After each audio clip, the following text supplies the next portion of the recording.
Okay, we'll call it 6:30. Call the meeting of the Brookfield Planning Board Subcommittee on the Rec 1 area to order, Thursday, December 12th, 2013. Roll call, Dick Peckham. Here. Ed Comeau. Here. Gary Chickaroni. Rich Sacker. Here. Rob Collins, present. Okay.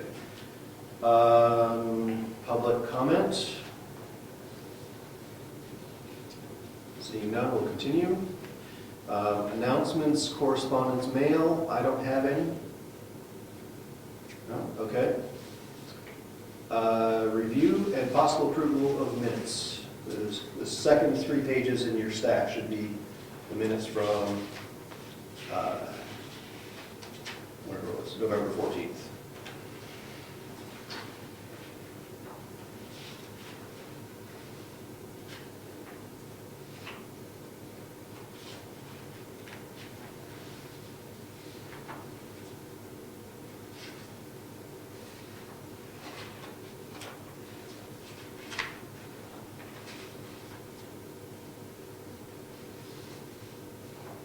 If nobody has any changes, I would make a motion to accept the minutes as presented. I'll second that.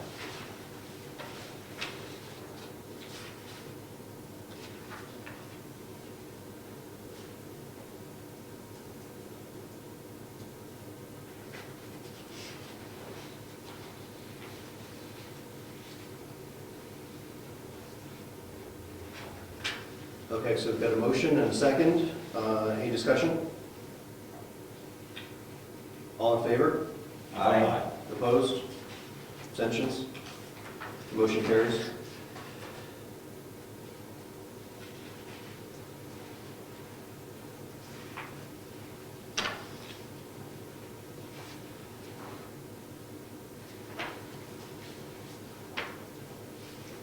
Okay.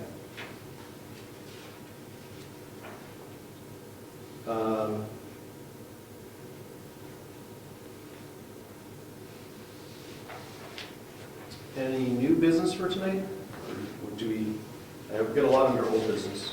Is there anything that anyone came up with that we neglected to mention last time and want to bring up now? Okay, let's move on to old business then. Well, did we accomplish what we wanted to in the new business? I don't know. I don't have any new business that I know of. Do you have any? Well, we had scope of the committee and so forth. That was last. That was the, I'm sorry, so, new business for tonight. Yeah. Okay, Are you on new business now? we can be if you want to be. Well, Do you have new business? I didn't. What did you have for? I got the wrong sheet. I'm sorry. That's okay. I'm sorry. Yeah. Okay. Go ahead. Okay, so I didn't have any new business that I know of for tonight, but if somebody else has some topics that we didn't, that you don't see in the old business that you think we should be talking about, talked about before. Well, the only thing I have for new business is that and this is more for the selectmen, I think, and the assessor clerk, I don't think that the assessment cards reflect the Nason lot line adjustment. I think those should be brought up to date. These cards here? Well, these are the 2 latest ones. Okay. If you got them out of the book, they may not be up to date. If you- No. If I you have printed these them, printed out. then they're current.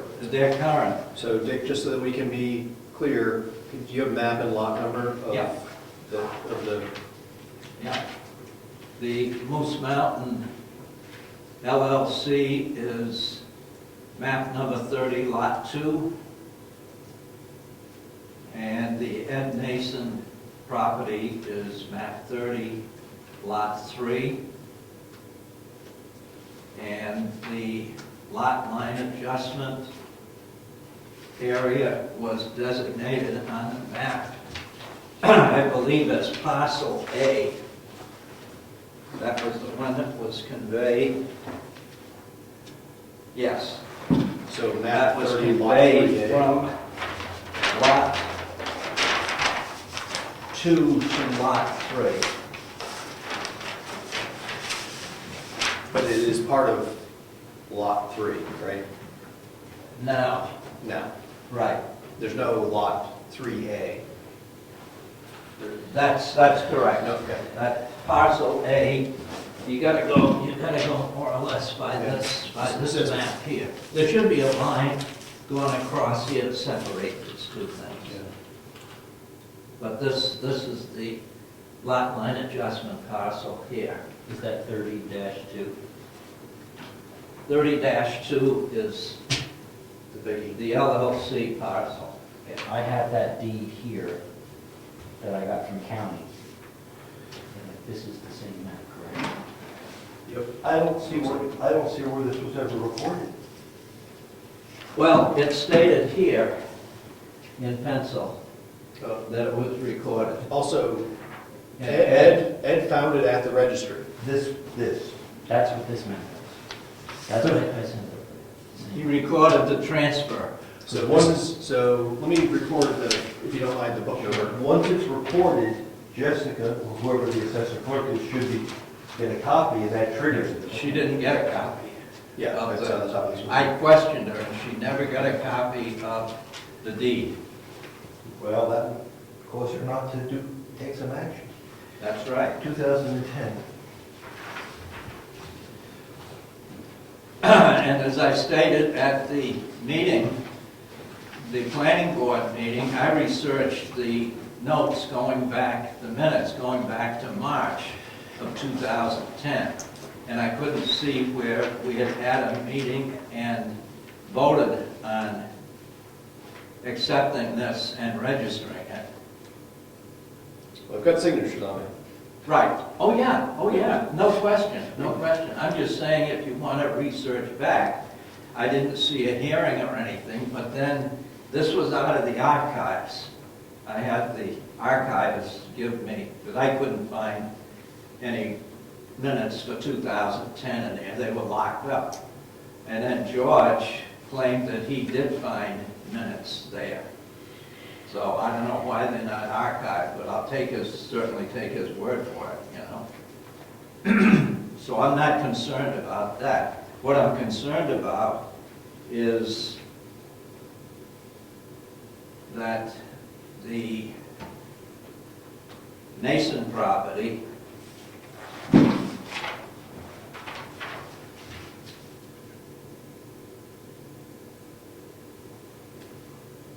should have 8.5 acres added to it.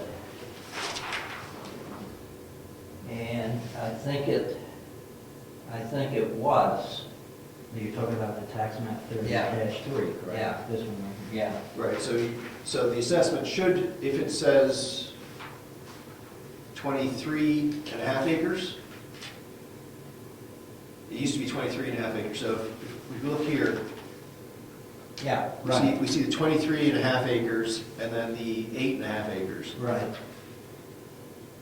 So if the assessment card shows 23.5 acres, then it doesn't reflect the additional acreage.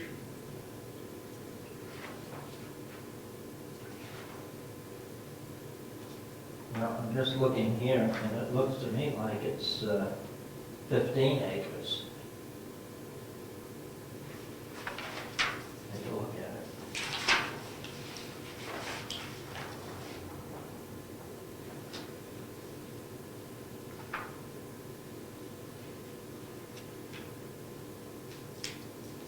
Oh, you know what, maybe the, wait, 15 plus 8.5 would be 23.5, so maybe it was 15. Maybe this is, Yeah. oh, adjusted. Adjusted to 20. Right, okay, so it said, so it was 15, the tax card that you got a hold of. That's the as current of one. 12/3/2013, Right. shows 15 acres. Right. So now does the Moose Mountain LLC tax card still represent the, whatever the old acreage was? Yeah, that's what.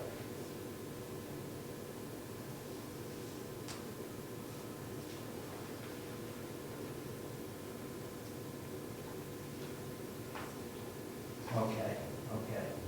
This was adjusted supposedly to 62 and a half. 621 or I'm sorry, 621 and a half, and they still show 670. Okay, So it wasn't picked, so Moose Mountain LLC has been picking up the taxes. they're still paying taxes on 670. And he's still paying taxes on 15, so no place from the assessment cards has that been reflected as a change. Now, I don't know, it's what, current use?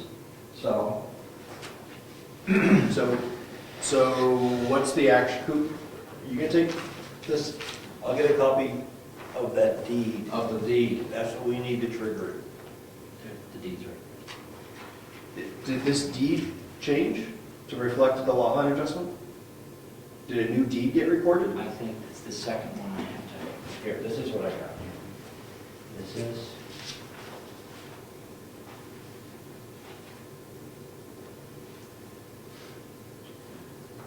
Just check your dates. That should be it. You're looking for something in 2010 that reflects the new.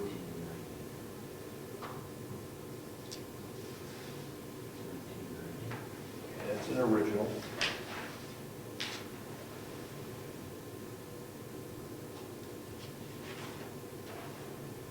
this is 86, this looks like it's the original. And it reported a deed. Well, I'm not sure, I mean, does a new deed get recorded with a lot line adjustment or just the lot line adjustment? I asked her that specifically, and she said, this is that lot line adjustment. She knew from just me asking what it was. But it should be 2010. If you look at the dates, the signatures on the bottom of the chart, that took place in 2010. Yeah. And this says June 6, 2008. That page, I'm not sure. Maybe Ed doesn't own it. He got approval for it, but if he never recorded the deed, you look at the last deed. There's just a notation on here that it was recorded and what the book and the lot and the page number was. What's the book and lot number, Ed? Can you see the number? That notation is the same as... Is this? Right here, Yeah, in pencil. it's 226, plan book 226, page 92. Did you get a copy of that? That's the map that he has a copy of. That's the map right here. That map. That's the same Is that thing as page. Is- So you're telling me this does not look like a lot line adjustment deed? I'm not sure if you would normally record a new deed to reflect that, or whether somebody's supposed to just research it Yes. as a lot line adjustment. Yes, I had a lot line adjustment, and the lawyer got a new deed. Yeah, because I said that specifically, I said, is there a deed for that piece right there? So- This is what you- So what does that mean? Has the lot line adjustment happened or not? Well, I think it's happened, but it's not recorded.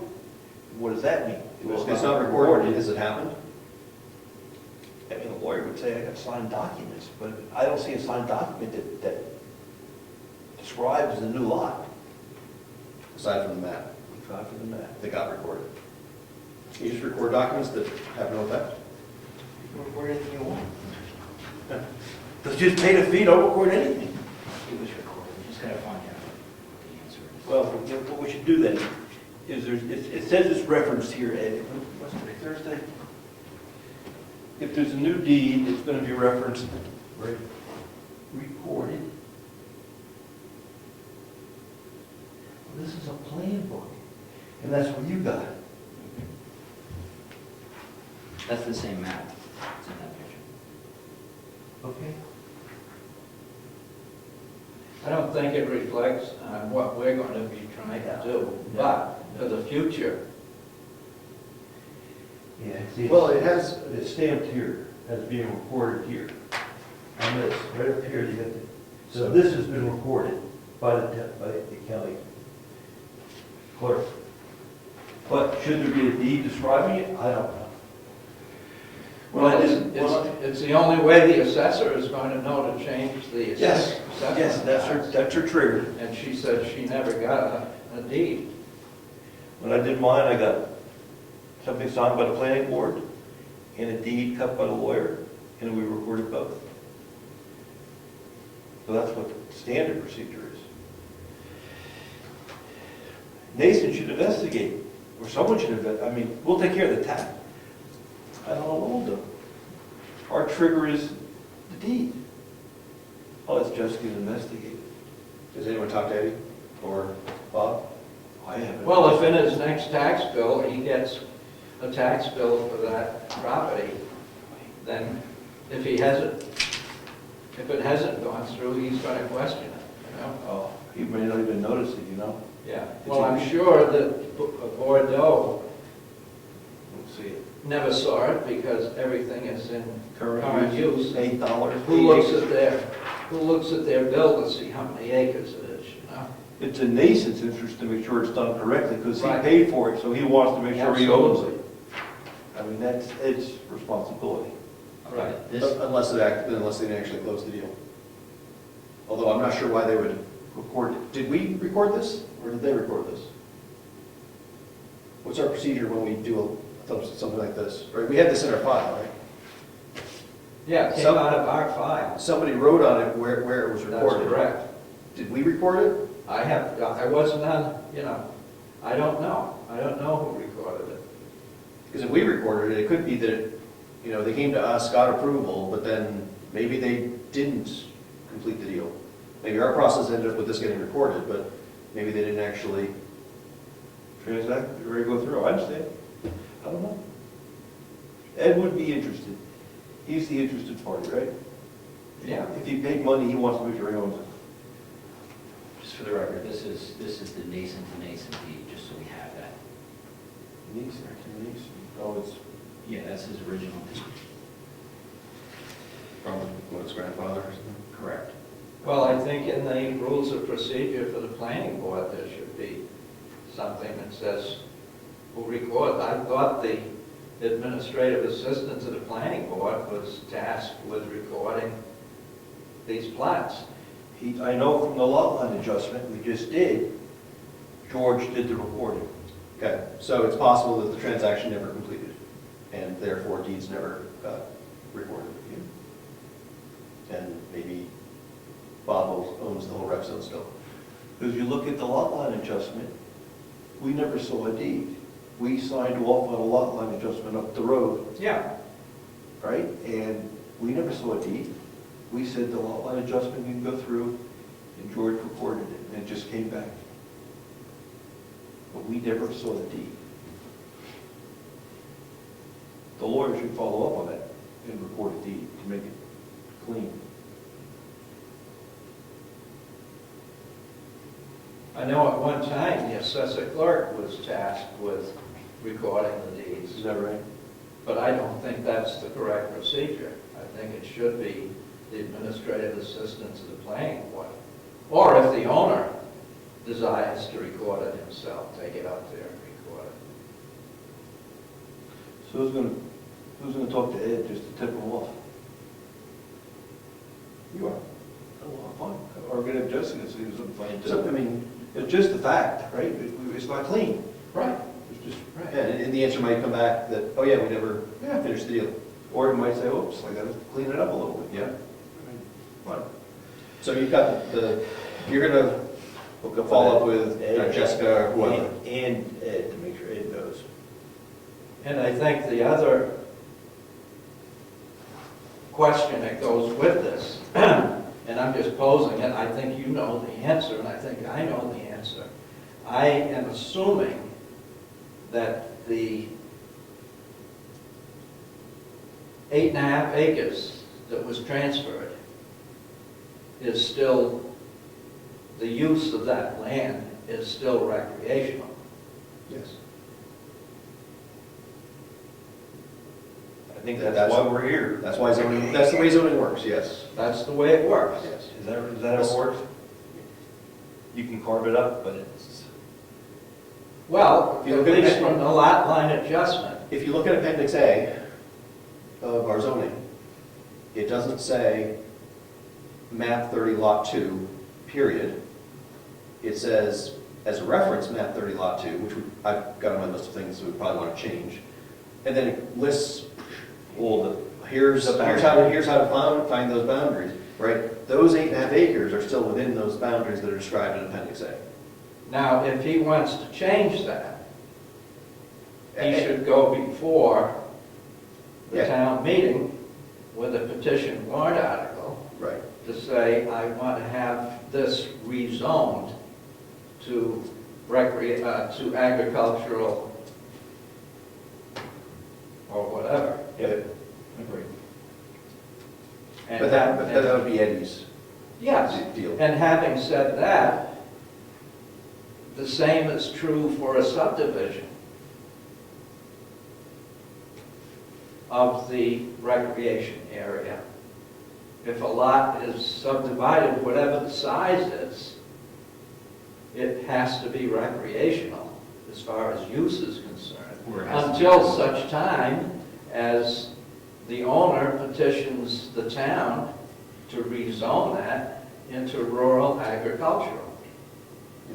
And building a house on that property, I'm just trying to lead up to our current problem, building a house, a residence on that property without carrying on some recreational activity on that property wouldn't be allowed.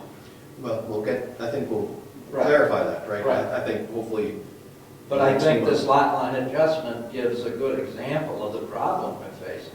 And it's Well, not a, this is, it's not necessarily I mean, it opens a little bit of a can of worms, but I think if this has actually gone through, and Eddie does own 8.5 acres in the rec zone, he's got road frontage, he could, have a recreational business there.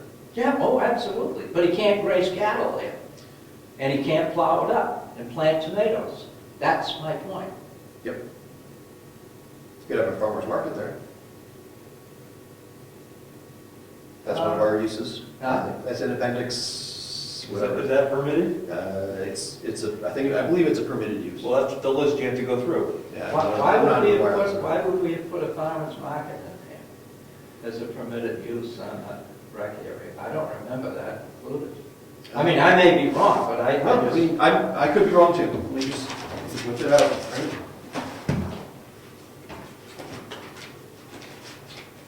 I just don't remember that being in there.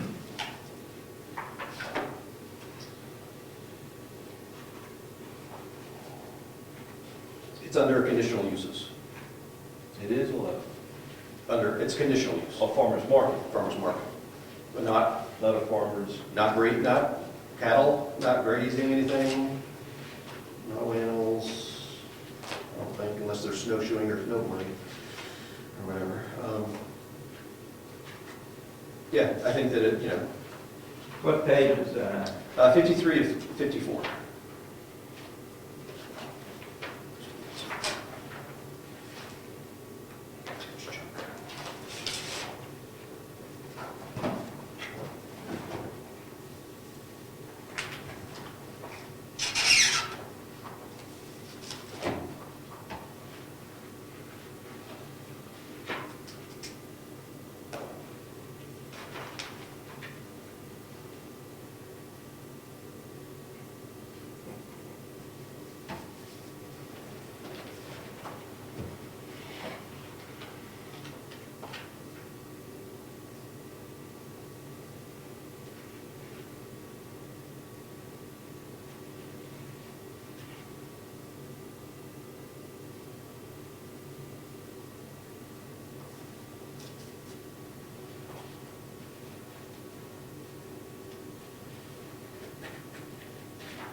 Okay.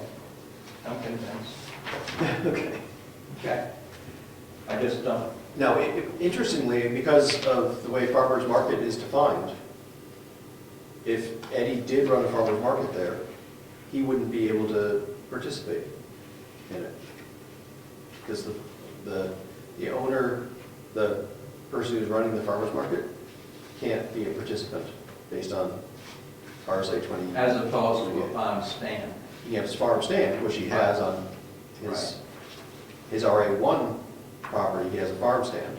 Right. Okay. Okay, so any other new business? We're gonna get to reports on all your other stuff. I'm not sure if you have covered anything, or maybe this is part of your report, maybe this is part of Sounds like, our old business. sounds like.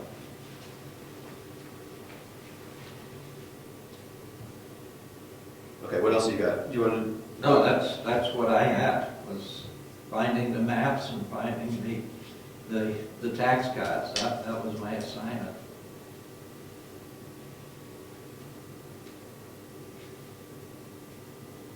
Okay. You were also going to look at current use status. Oh, okay. Yeah, that's, Did I give it those tax cards back?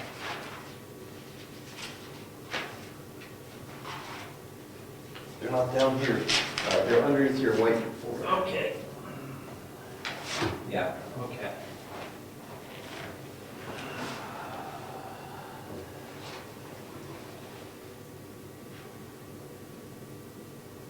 At Moose Mountain LLC, he has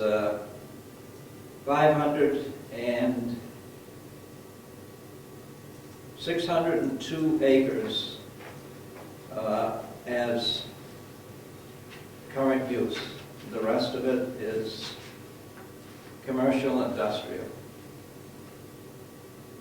And that's the way it's taxed. Okay?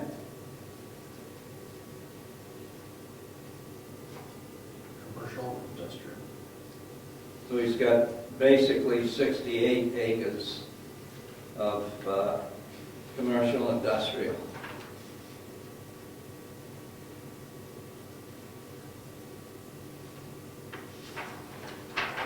So what's the tax rate on commercial, industrial? I don't know. I mean, it should show what the value, the assessed value is on those 68 acres, right?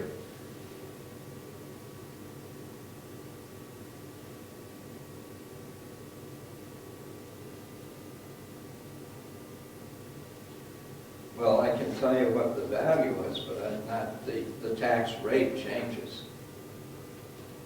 Okay. What's the value from the 68 acres?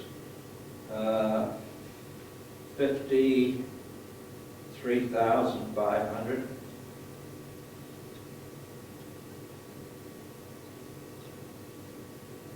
So a little under 1,000 an acre. And are the structures taxed? What are the structures for? Like you said, you can't tell what they're. Okay. Market value. Metal shed is 1,200. Garage is 1,400. Ski lifts are 2,000.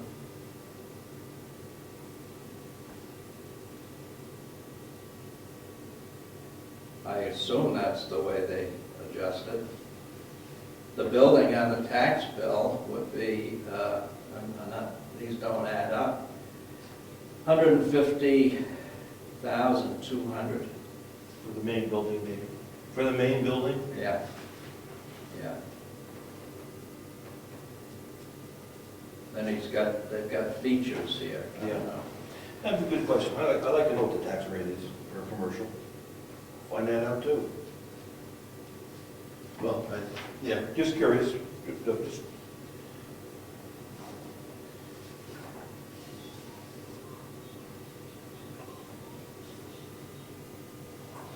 Sounds like a talking clock. It She has one in her office. It's creepy. Do you want, There are creepier things. do you want Ed's property? No, How much does he have in current use?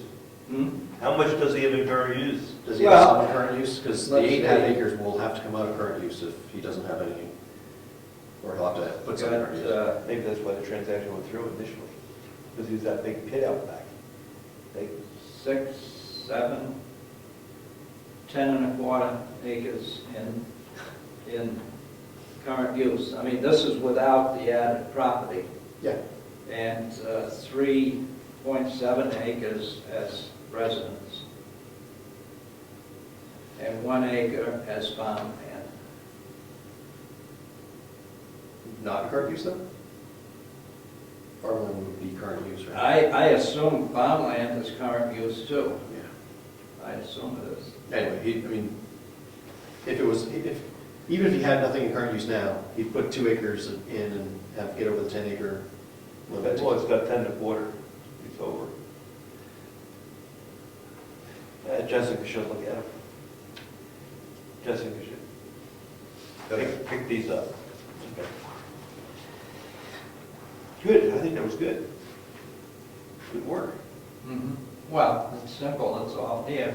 Only if you look. Town records are there, you know, you just have to find them.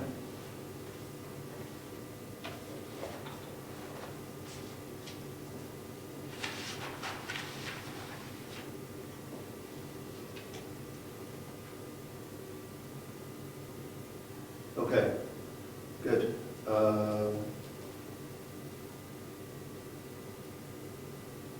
So Gary is not here, so he's not going to report on his stuff.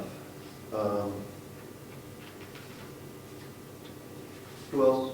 And did you have something you were reporting on? Yeah, well, I went to the county and picked up the Ed Nason's deed, and now I was told that this deed is that lot 30, 32 to 30, 30-3.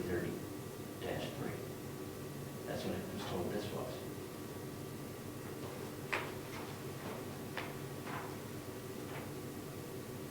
You know, I just look at the date doesn't support it.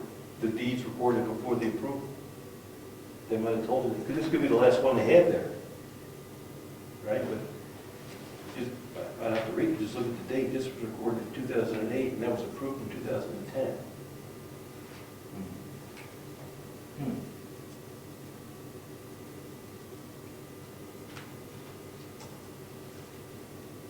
What's the transfer date?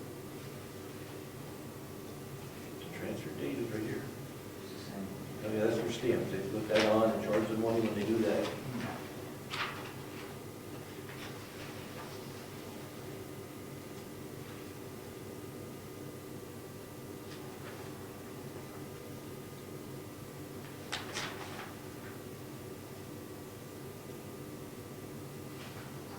So I asked specifically for this, the deed for that spot. Yeah, I believe you.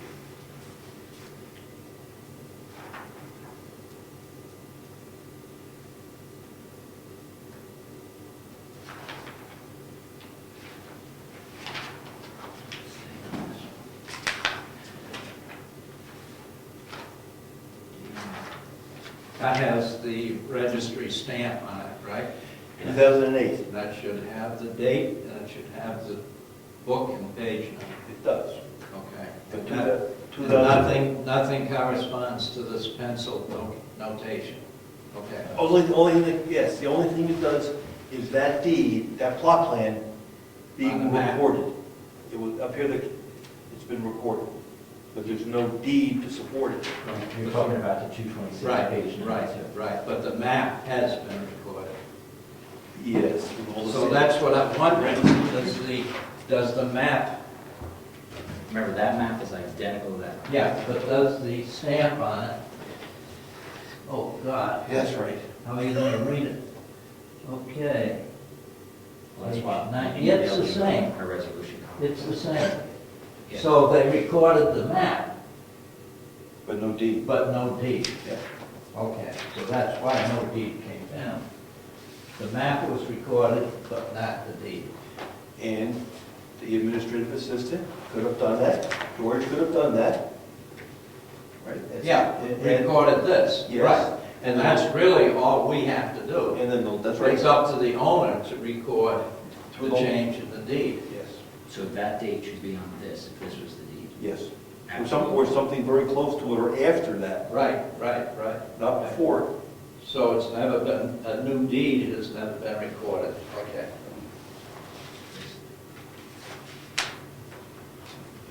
This is 2000, so I can't. Yeah, the new deed would say referencing this recorded plot plan, Mhm. and some other words, but that's not in there at all.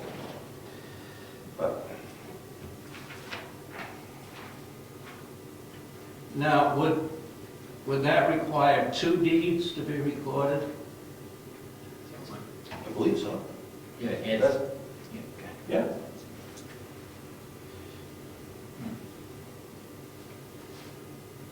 Because you're redefining two parcels.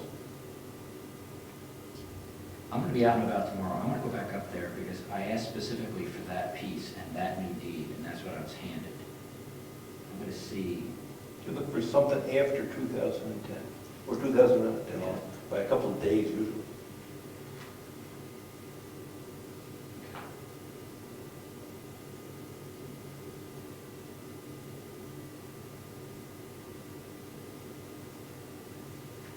so I guess what the county has and what we have is the same.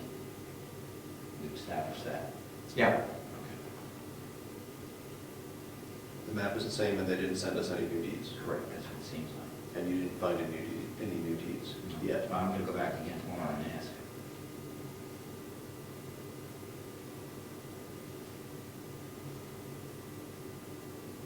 They're pretty good about giving us new deeds, right?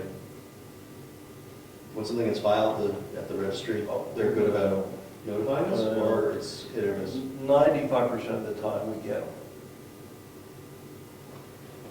But what usually happens is it's a property transfer, and we'll send the tax bill to the old owner, if it's a residence, and that will trigger the investigation. But lot line adjustments, the tax bills don't really change the addresses, Right. so we don't get the trigger. Even sending a bill to somebody, I mean, I know I'm lazy. If I got a bill that it wasn't mine, I'd probably intend to call somebody about it and let them know, but I'd probably, I understand. There's no following. requirement that you do that. Right. Anybody does that. yeah. Yeah, you'd be amazed at the number of tax bills that the tax collector gets returned because the addresses are wrong. Yeah. They were right the year before, but now they're not. And nobody tells her. Yeah. Well, this was a good first step because starting from the beginning to making sure that we have, you know, everything in front of us that's correct is important. So if this was recorded, Exhibit A in the zoning is incorrect because it doesn't reflect. Well, it's correct, except it's correct-ish, right? The boundaries, the meat of it is still correct. Right, because it would, Until such time as they rezone. right, but part of the rezoning would be to change Appendix A, to Right. do a carve-out, Right. if somebody desired that. Okay, anything else? Do you have any homework? I didn't think so. Okay. I kept looking and lazy. I couldn't find any action. I was looking all over it. Now you got something. Oh, yes, I do. I think we said you had enough on your plate. I couldn't find what I was supposed to do. Okay, so part of my homework was to, I think, update a couple of those, have some proposed changes for the zoning for the Reg 1. And that's, you've got copies of that. I'm not sure which one we want to go to. Which one's first in your stack? After the, it would have been after the minutes.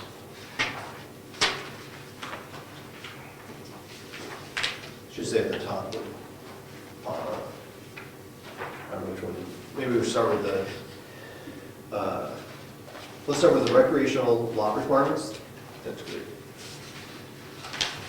So this is before this committee was formed, we had a working document that had a bunch more than this, because it also had some caretaker dwelling stuff in it, and I tried to pare this down to what would we want to say about what it takes to be a recreational lot in the Rec 1 zone. So if somebody wanted to subdivide, they could, planning board would make sure that both lots, all the lots meet these requirements. Okay. So 10 acres, 250 feet of frontage on a class 5 or better, and setbacks. The setbacks match our setbacks for the RA1 zone. The road frontage matches RA1 zone as well. So there's really like a couple numbers that well, first of all, we may want to include more than this, we may want to include less. Maybe we don't want setback requirements. Maybe we want setback requirements that are different on order that's not part of the rec zone. Right, if you're bored, maybe we want a bigger setback against the RA1 side of things, but maybe rec zone and rec zone boundary lines, maybe we don't need such big setbacks. I don't know. Probably the thing people are going to pay most attention to is just the lot size. Yes. Which I still have in there as 10 acres, and I don't know if that's too big or too small, but that's another number we may want to consider. So I don't know if you guys want to talk about this in detail or just go home and sleep on it. But my only comment would be, based upon the structure of the land up there, the only thing that I think that could reasonably be subdivided would be the flat land on the bottom. Maybe the 68 acres that we're talking about that are not in current use. So what do and we don't have to make a decision tonight, so what do we want to see happen on those maybe 68 acres? Because that's where it gets an opportunity to subdivide. You could subdivide, Get them six. and those may go up the mountain. It right? might. Or one of them might get the backland or something, right? So, So would we like to see 6 lots down the bottom? Or some other number? And that's the way I want to try to think about it. yeah, I think that you're right in the sense that we're very unlikely to see, 670 acres divided by 10. We're not going to see 67. It's unlikely that in our lifetimes we'd ever see 67 lots up there with a class 5 road going up the mountain to give access to all of them. I think that's kind of part of what you're saying. Right. Right, we're really talking about not 67, but 6. Yes. Realistically. The law, yes, right. And a 6th or 8 should be, wouldn't we want to be happy with 3? Happier with a dozen? That's the question. It sounds like what you're saying is you want to put subdivision zones within the rec zone. So the areas that, let's say, are mountainous and can't be built on, we could zone those areas as, 100-acre requirement. And then as you move down to the buildable lots, you would have different subdivision requirements. And you could literally get a topographical map and actually overlay divisions into it. So each zone within it would be zoned or subdivided differently. That is what you're saying, correct? I didn't go quite that far with the slopes, but that's one way to attack it. I'm thinking about ski areas. I've seen some pretty steep roads in ski areas where you put condos in. Now, we don't allow condos, but if they put a road in for condos, they can put a road in here if there's some desire to put a recreational use up there. And I don't know what it would be. That's why if we created different subdivision regulations within the zone, different ones, we could control the mountainous areas as a separate entity under different rules than you would the one by the road. Good.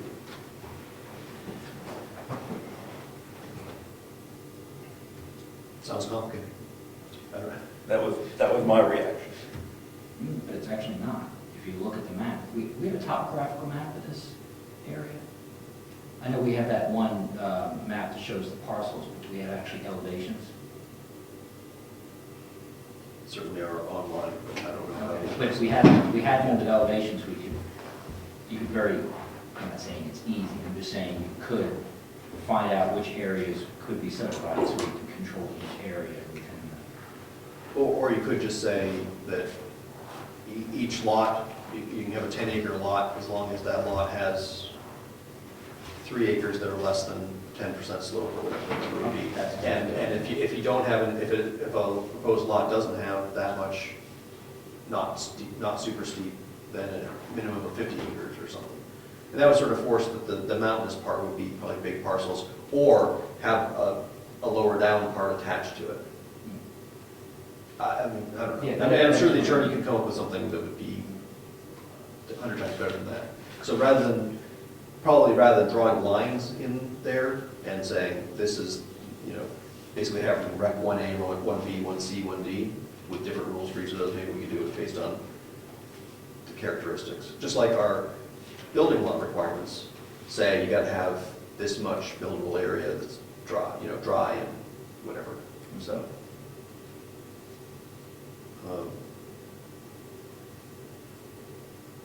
But we also could deal with that next year or in a future year if we think that I think the most important thing is that we get some, from talking with everybody, right, it's like we wanted something that didn't let them create a 2-acre lot there.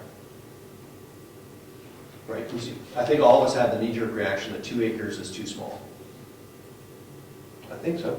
Is that fair to say? 2 acres is, and right now, the rule is 2 acres. So the question would be, if it means middle of December, we don't have a lot of time to work on this, and simpler is better, we can always refine it when somebody wants to focus on that particular issue maybe.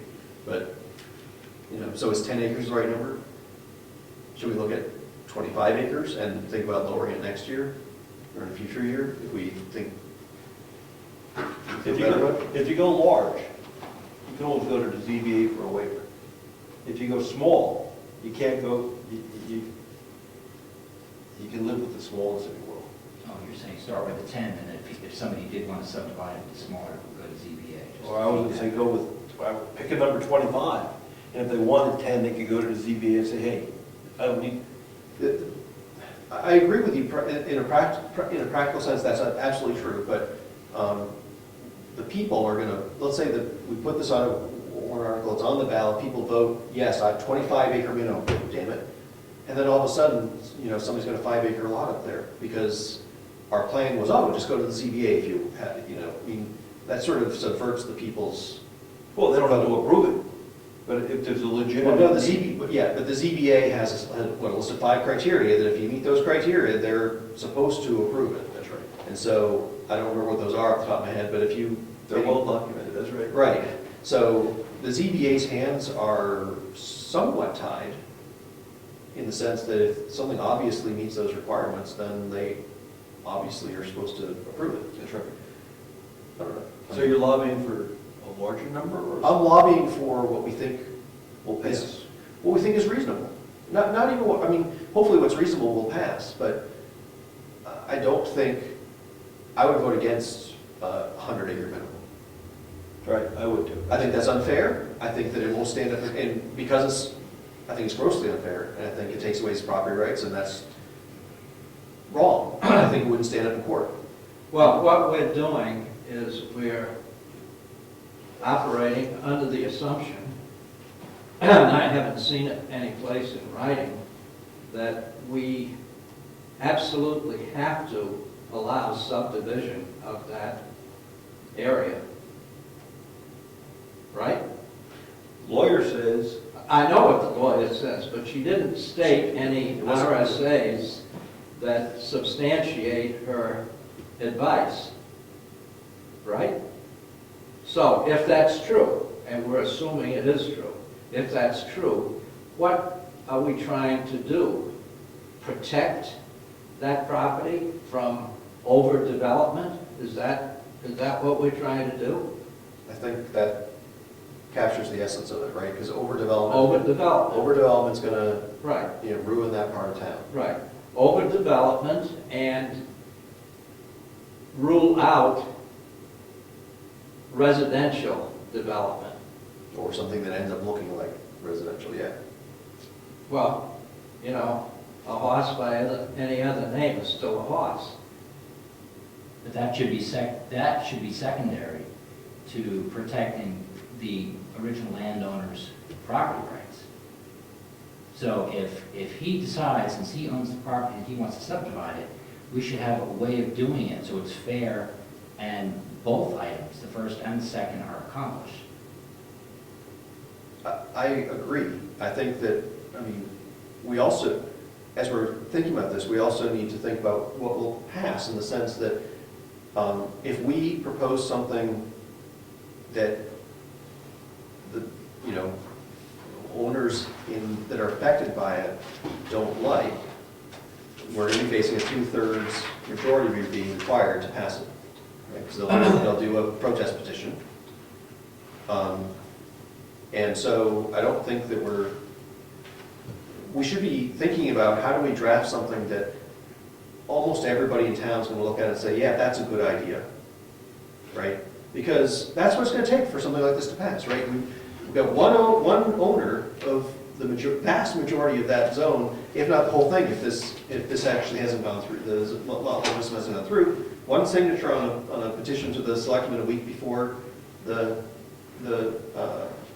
March whatever date, you know, it's like, it's going to, just like with the, whatever thing last year was, the campground or whatever, right? So, I think we need, it doesn't do us any good to come up with something extreme.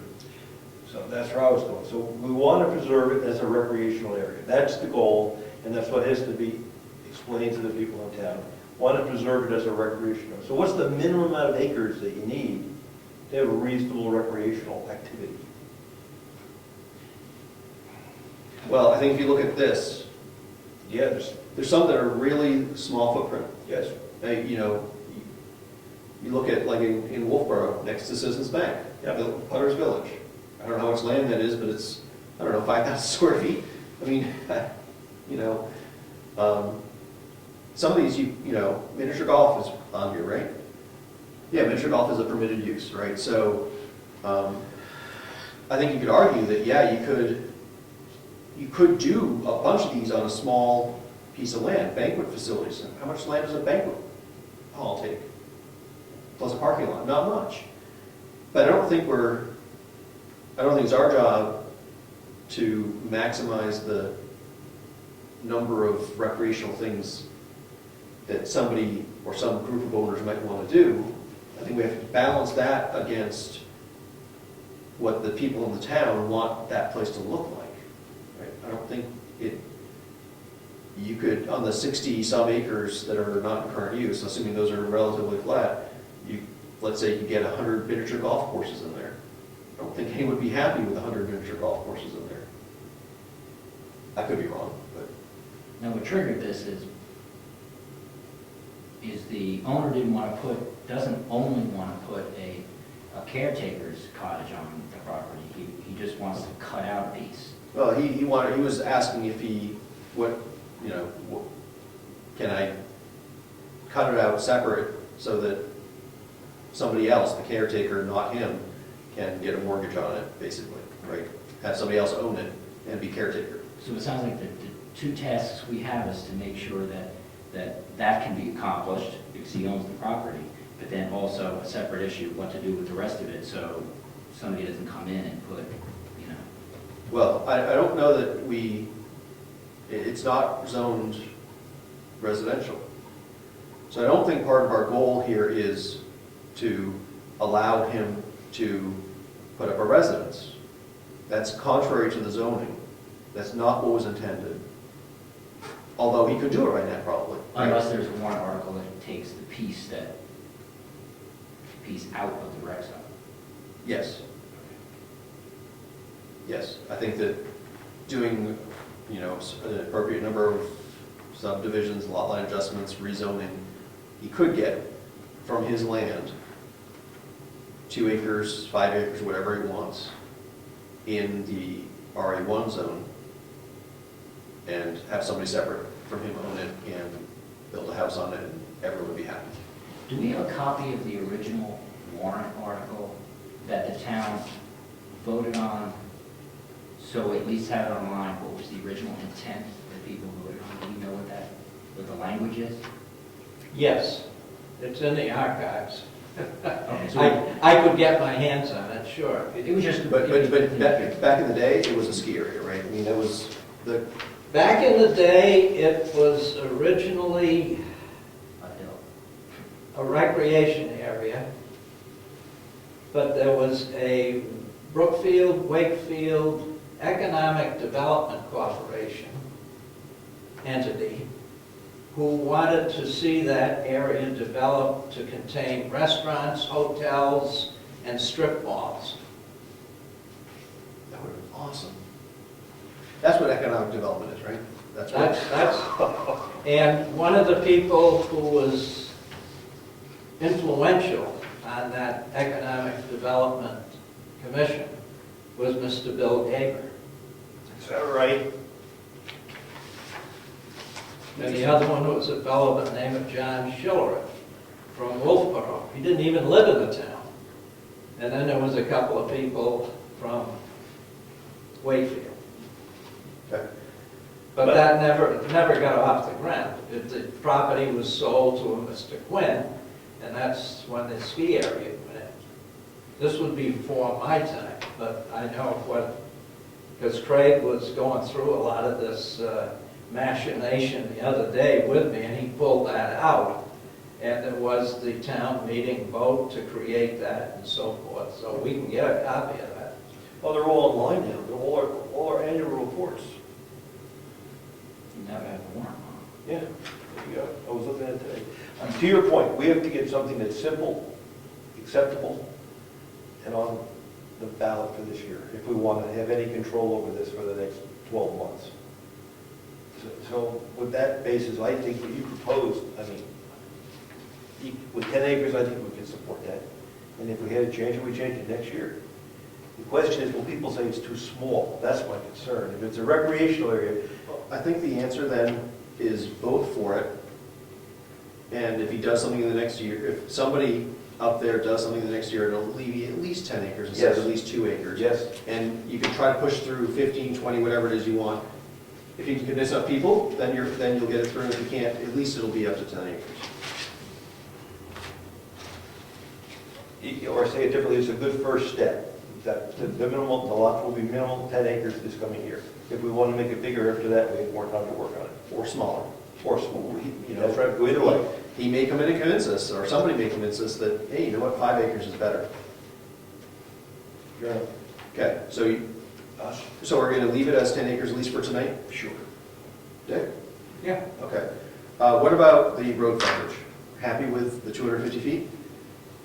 I think it's enough plenty enough for a driveway, if you wanted to subdivide in such a way that, you know, I don't know. Anything that would give the impression that we're not allowing dwelling development. I have no problem with the 250 feet. I think the 10 acres spells out that desire, that we're not encouraging residential development. That's the I think we're also, string that's attached to it. but I think we're also not encouraging high-density recreational businesses either. Right.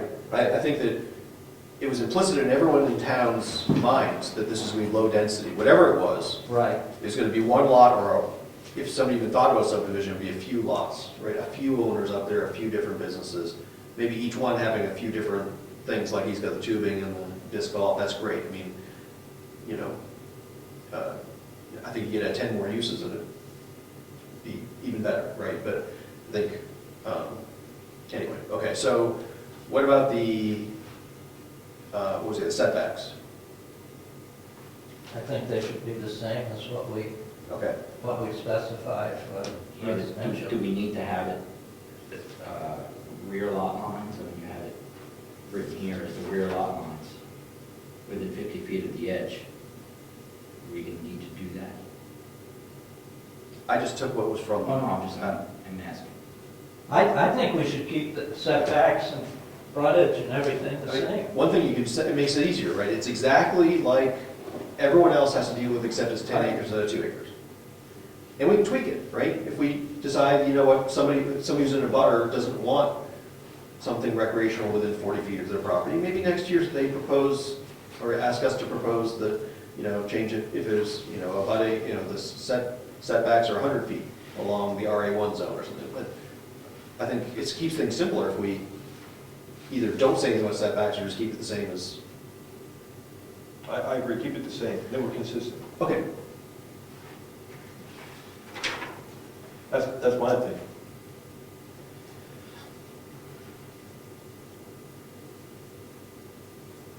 Okay, let's look at the caretaker dwelling page. It's got the A through E. That's this one? Yeah, A through E on it. You got Yes. that one? Yeah. Okay. So what I tried to do here was pull out the ideas from the other working document related to the caretaker dwelling and try to just, I'm suggesting putting it in as a definition. It could go elsewhere in the zoning, but I thought I'd try this on for size. So, just give you guys a minute to read it.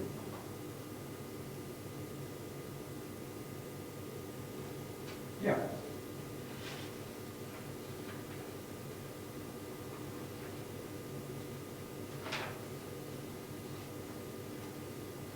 Yeah, we don't have a bunch of cabins. I think the square footage is, So I pulled the square footage, the minimum ground floor area of 864 feet, I pulled that from what is in the zoning already. Right. For RA1. right, right. Which I think makes it bigger than a mobile home, right? Oh, yeah, definitely, definitely.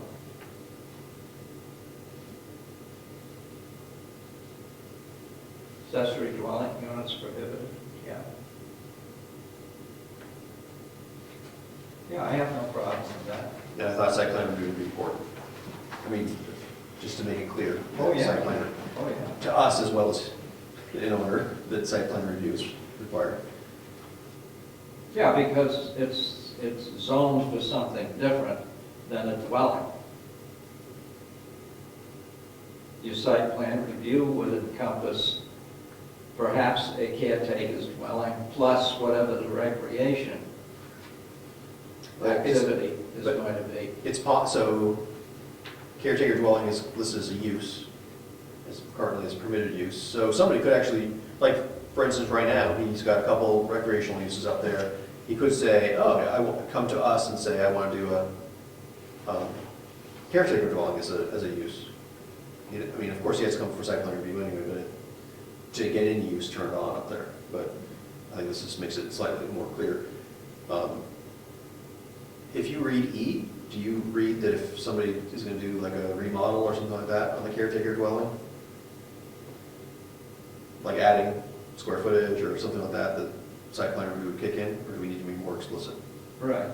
And if you had something like a series of tennis courts for the recreation activity, then you're going to have to provide parking, off-the-street parking for the people participating in that activity and so forth. So I would say you have to have the site plan review. I think we For already, any activity, whatever you do on. yeah, I think for any use, we've already determined and learned that we need site plan review no matter if there's any change of use up there. Right. Any change of use, like somebody wants to remodel a kitchen? Is that what you're saying about construction? Yeah. I don't know how to make, I don't care if they remodel their kitchen. I don't care if they remodel their bathroom. I think we do care if they add, right? Add another floor, add an Right. addition at the back or whatever, That's right? not remodel, so construction would be inaccurate way of putting it. It's good. Okay. Or expansion. Is construction a generic enough word, but specific, but I it's think a, construction is defined differently than remodel, okay. or what's the other word? Upgrade. That's not, I don't call that construction. Anything that happens within the four walls of the dwelling, I don't think we need a site plan review for. Unless you're changing the use of that building, and you're going to change that dwelling into a restaurant. Right. So expansion of the existing dwelling or change of use of that dwelling automatically should trigger a site plan review. Okay. Not everybody is a reputable owner. That's right, you always have to think on the other side, and that's what you just did, make it a restaurant within the bounds. That's what I was groping for, something Or a like. hot dog stand, whatever. So do we want to, Massage parlor. do we want to have a restriction that says the dwelling can only be, like, we say no accessory dwelling units? I mean, do we want to say that there's no recreational uses there too? In the dwelling? Or run out of the dwelling? I don't know. No, well, I thought tennis courts undercover, so what about 3 or 4 tennis courts undercover? So that's a structure. It's not dwelling. We're talking about, this is a definition of caretaker dwelling, that particular use. Good point, good point. But I could see someone building a structure, but it's not dwelling. Right, but if they come and want to do tennis courts, then they have to, Yep, understand. Okay. Okay. I think we could get away without having E there, probably, because everything requires site plan review, except the case where somebody's adding on, they're not changing the use maybe much, I don't know, or they may try to make the case they're not changing the use. But I think you're better off being clear about it and saying if they change the function or you increase the size, it could be a very quick site plan review. But it protects the town by making them come in and talk about it. Right. But So, suggest a terminology? change the function or increase space, increase square footage. Change, you can do all the remodeling you want within your space, but don't change the function and make it a restaurant when it's a bedroom. Well, you're not specified restaurant, change of use. You change of use, yeah, you don't have to say restaurant, but that's an example. So construction, change in use, or expansion related to a caretaker dwelling requires site plan review. Say that again? Construction, comma, change in use, comma, or expansion related to a caretaker dwelling requires site plan review. No? No, it's going around in my head. Think of the worst possible scenario. That's why it That's- takes a little time. It's difficult to pick them, but there's a lot of smart people out there that want to know how to get there. That's the challenge here. And we haven't met them all. That's right, this is just a chess match we're playing.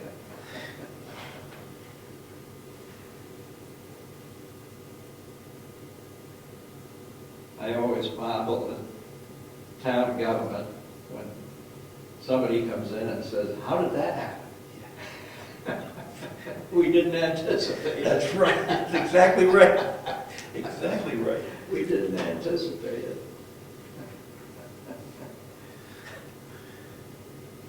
If I just brainstorm here, if you don't mind. Please. Vote. If we situate this caretaker dwelling and define this properly, then if the owner wants to subdivide,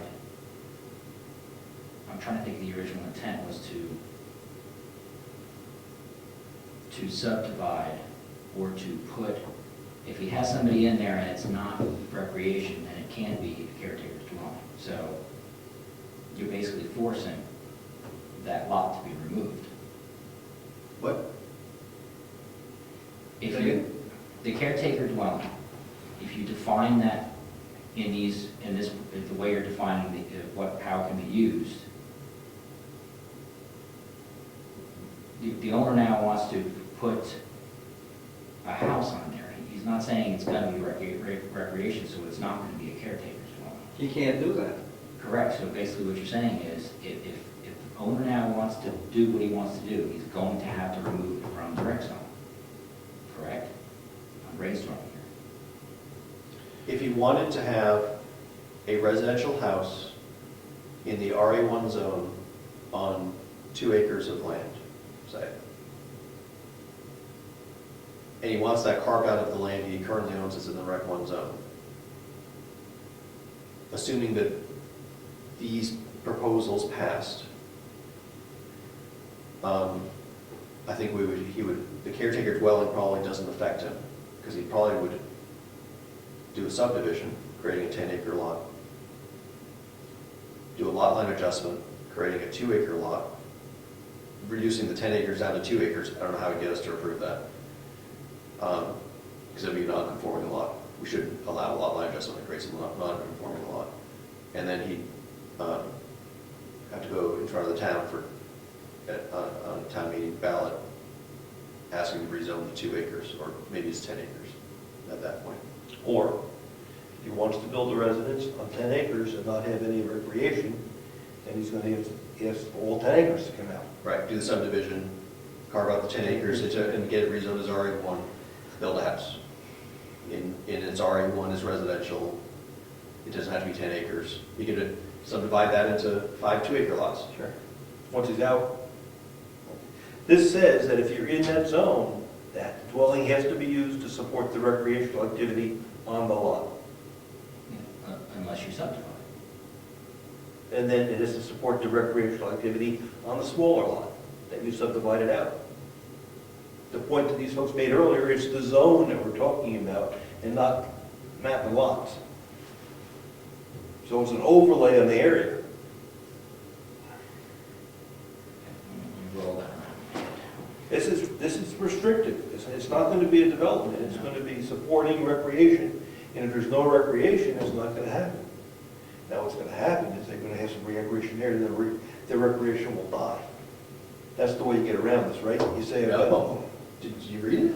Did I write it? where do, Item A ends with no caretaker's dwelling may be habited if all approved recreational uses are abandoned for 1 year. and I don't believe we'll ever get that implemented.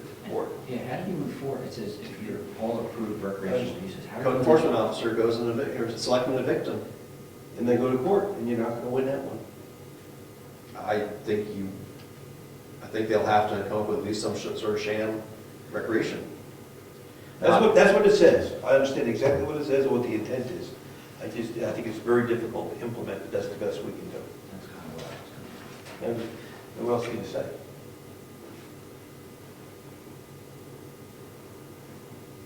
But trying to make it clear. Yes. What the intent is. That's right. So the selectmen will have a leg to stand on if they decide that. Here's the zoning we're supporting. That's right. No interpretation. And this year. when that building was created, that's the zoning that was in effect. It's not grandfathered to anything else. And I do remember this, that the purpose stated in the warrant article for that recreation area is the same as the purpose that is stated in in, the zoning. right, in REC 1 now. Reaffirming it. Right, it's the same. So should we, just a heads up, I have to go pick up my daughter. I have to leave here in about half an hour. Yep. So I don't think we have to rush. I think we'll be done by then, but Right, I will have to call and stop the meeting at some point here. right. Any other thoughts on this one? Anything we could remove? Anything we should add? Is this going to not pass because it's hard to understand? Well, you've got definition. Do we have to put, I guess we have to put that on the, if we change the definition, does that go on the warrant? Or does it Yes, only, yes, definitions are part of the zoning. This has to go on, both pages? yes, so far tonight we've discussed what would become 2 separate warrant articles. One for definition and one for, I think the one on the lot size is very clear. I think it's simple, too. Yes, yes. Wait, go back. You said there's going to be 2 warrant articles, one for, say it again? So each of these pages would be a separate warrant article on the ballot. These will show up on the ballot, and somebody will have a yes or no on each of these, right? They'll vote separately on each of these items. At least that's what I would propose. We could, if we wanted to, or maybe the planning board wants to, we could lump all the changes to the zoning we want together as a, Rec 1 cleanup zoning ordinance, and it's one big thing. I think people get to express themselves Can I suggest better something? than It's separate. easier to keep it in sections, because what appears on the warrant article ballot has got to be almost restricted to 1 sentence. Yes, but what we'd be doing, we'd have to be able to boil down to 1 sentence, and that, unfortunately, if we put all this together, the 1 sentence would be, almost the purpose Yeah, of what we're trying to do. yes, And that might not be clear enough right. for people to vote on. Plus, I don't think that, I mean, one person may think, oh, I like the 10-acre lots, but I think, Right. I don't like this caretaker Right. dwelling. Now they're gonna be, do I vote for something that I like and I don't like, or do I vote against something that I like and not vote for what I don't like? I think people are able to express their intent better if they're given smaller chunks. And this is really the caretaker dwelling article is really a clarification of what is meant by caretaker dwelling. It's not like we're changing it, it's just being Right. clearer. Yeah, I think the caretaker dwelling, I think this is good and clear. I think this is gonna be a little bit, the 10 acres, I think somebody's gonna read this to say, oh, wait a minute, they're now gonna allow them to subdivide that whole rec zone into 10-acre lots, that's what it sounds like. I think it's gonna take some education to make sure people. Well, we have to have a hearing on it anyway. And most people, when they come in, let me tell you, they don't read what's there as far as warrant articles is concerned. So most people don't, correct me if I'm wrong, this is my impression from way up north and north end of town. Nobody pays attention, nobody reads anything. What they listen to the scuttlebutt. Right. If somebody with a big mouth is saying, this is the best thing since sliced bread, or this is the worst thing since, whatever, then that influences people. If all the big mouths in town are saying, yeah, this makes sense, this is good for the town, it's gonna sail through, right? If somebody's raising a stink about it, that's when you have 100 people at town meeting and, or whatever, or when I found from the last go-around, the trailer park, or whatever you want to call it, campground, somebody outside reading people and just saying, hey, you're going to have to vote on such and such, and this is what it's going to boil down to. That is very effective. And you can do it very quickly. Even if you're just saying, the warrant articles pertaining to REC 1 are to protect that for recreational purposes. People will remember that. Yeah, Coming out of the local board, not some foreign body. Right, It's being recommended by the local folks, right. I think. But, it's, Like you said, though, I think the assumption would be there's gonna be a protest petition on all of these, and if there is something against it, then you get a group together and you fight the opposition to it. Give me an example of what you think would be the protest petition I don't remember what the ours. for the 10 acres. I don't want the 10 acres, I want 50 acres. So No, I'm thinking that the only person that would do a protest petition would be The Bob. owner, yeah. Yeah, the owner. And his protest would be, I don't want any change. So there's, I don't know if you remember what it's like 585 or. So he has to go and get the abutters. So the protest petition, there's two parts to it. One is the abutters can oppose a proposed Right. change. You need, 20% of the, Some number of the Of the- abutters, linear feet. 20% 25 signatures. no, that's to get a petition. This is a protest petition. So like what was put together against the campground, the abutters, you had to get like 20% of the abutters, 20% of the linear feet Oh, of yeah, abutters. yeah. Right? That- the abutters, right. Or if it's being imposed on you, Yeah. the people inside that are being affected by the Right. zoning directly, it's Yep. 40, I don't know, it's like 20, I don't know, some percentage of them. If we're doing it to you and you don't like it, Right, and so there's some percentage that if you get that many people to sign, then it's a protest petition as well. There's one guy, right, he owns 100% of it, or 98% of it, or whatever, so if he thinks that what we're proposing to do to him is onerous, I would fully expect him to fight it. I certainly would if I were him. If he doesn't think it's onerous, he may decide not to fight it because it's not going to affect him anyway, and he doesn't want to create animosity with the rest of the town or whatever. I mean, there's lots of reasons not to do it, but it's certainly within his rights and nothing. I would expect him, if we did something crazy, I'd expect him to fight it. I'd fight with him, but not that how many things, you know. Now to recap, you want, this you're saying should be a stopgap measure because we're going to go back and tweak this even further. I don't know what this is. I'm sorry, the recreational lot requirements. Maybe it's all we ever decide we want to do. There's going to be people who are going to be shocked by the thought of subdivision up there. That's right. They're going to be shocked because nobody's ever thought of having more than, I mean, there are more than one rec zone, what's that? I mean, they don't understand how zoning and land use is, how that law works, right? They're going to be shocked by this and be like, you want to make it so we can do, you know, split up into 10-acre pieces? That's horrible, right? Somebody needs to be there educated, but it's like, well, right now we can go down to 2-acre pieces, right? Isn't 10 acres better than 2 acres? Right, absolutely. And Right. that comes out in the hearing. If they show up, yeah. Or somebody tells them up front, right? Absolutely. Right, so Absolutely. But we can go back and further change this to. every single year, Okay. Oh, yeah, oh, yeah.